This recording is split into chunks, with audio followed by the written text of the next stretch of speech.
Πάμε στα Ιωάννινα. Κύριε Νεστίδη, σας ευχαριστούμε πολύ. Παρακαλώ, θέλουμε την άποψή σας για ένα πάρα πολύ ενδιαφέρον θέμα, γιατί είχαμε τα επεισόδια πριν στο Απειθήτα που δείξαμε, τα τραγικά επεισόδια, τα ακραία επεισόδια, δηλαδή αδιανόητα επεισόδια, εκφράσεις μίσους. Πάμε να δούμε λοιπόν την πραγματικότητα που ζουν οι φοιτητές στις εστίες στα Ιωάννα, στις φοιτητικές εστίες. Πρόεδρος του Συλλόγου Εστιακών Φοιτητών, καλησπέρα.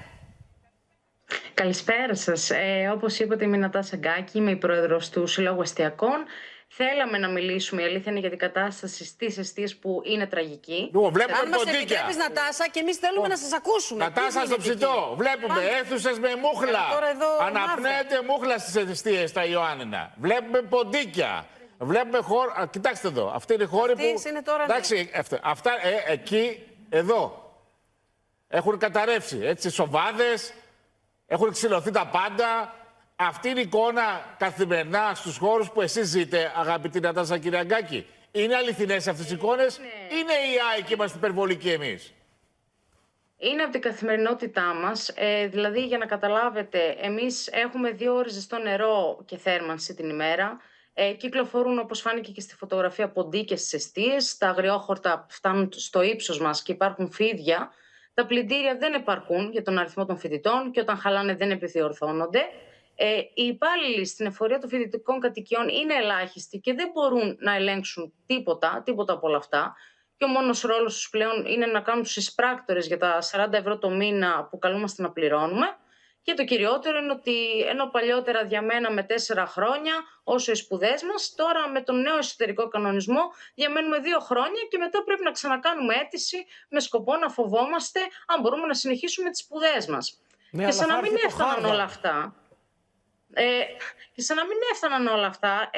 Έτσι όπως είναι η κατάσταση, μας πήραν και τον χώρο που είχαμε σαν Σύλλογος Εστιακών, μάλιστα με παρουσία 2 δημιουργών ΜΑΤ, λες και είμαστε εγκληματίες. Νατάσα, πραγματικά το χώρο αυτόν τον ανακαινήσατε εσείς?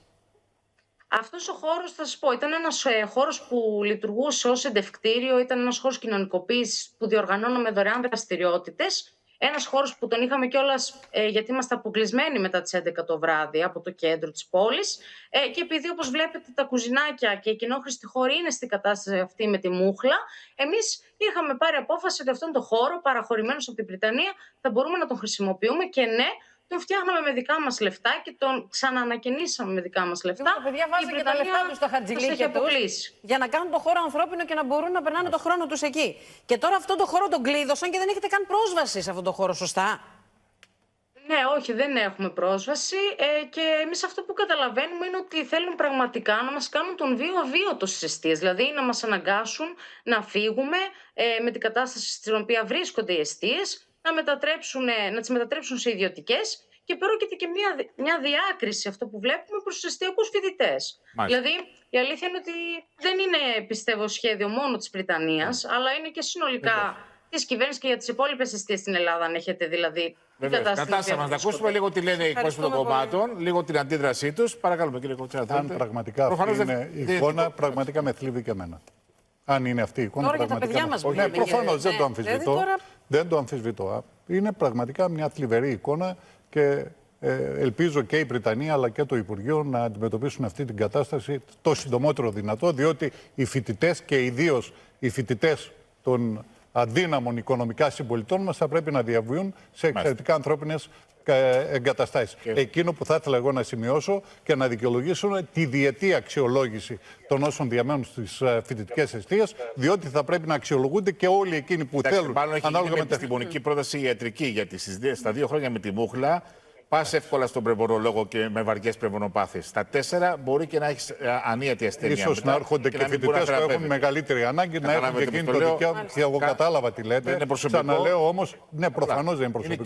Και είμαι ο πρώτος που είπα ότι πραγματικά με θλίβει αυτή η κατάσταση, αν υπάρχει. Κύριε Λαφαρή, είστε και εκπαιδευτικός. Ναι, είμαι εκπαιδευτικός και δυστυχώς αντιμετωπίζω την πραγματικότητα που έχει εκτυλιχθεί στον τομέα της εκπαίδευσης καθημερινά.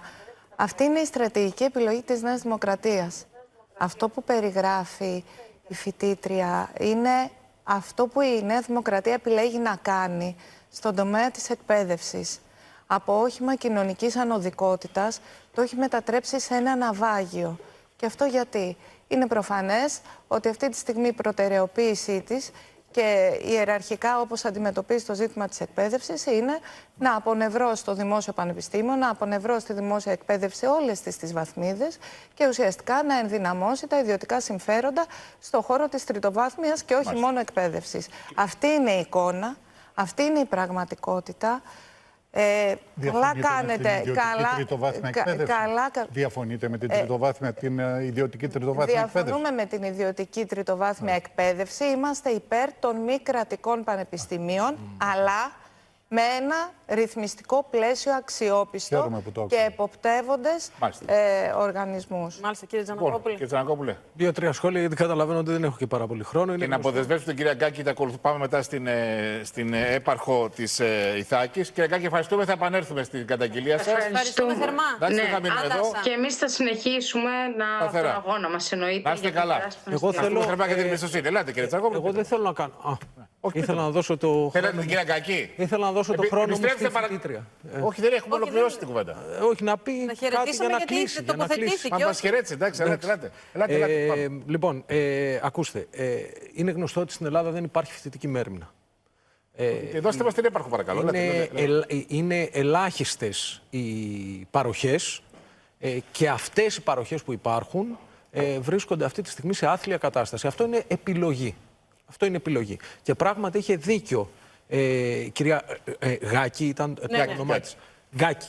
Είχε δίκιο όταν είπε ότι στόχος της κυβέρνησης στην πραγματικότητα είναι η ιδιωτικοποίηση και των εστιών. Δηλαδή, εντάσσεται στην συνολική στρατηγική της κυβέρνησης όλες οι υπηρεσίες του κοινωνικού κράτους να διαμεσολαβούνται από vouchers πια, να δοθούν σε ιδιωτικές εταιρείες, να πληρώνει το κράτος κάποια vouchers σε φοιτητές που δικαιούνται την φοιτητική στέγη, οι οποίοι θα τα μεταβιβάζουν στους ιδιώτες. Να γίνει δηλαδή μια ανακύκλωση χρημάτων. Ακούστε με λίγο.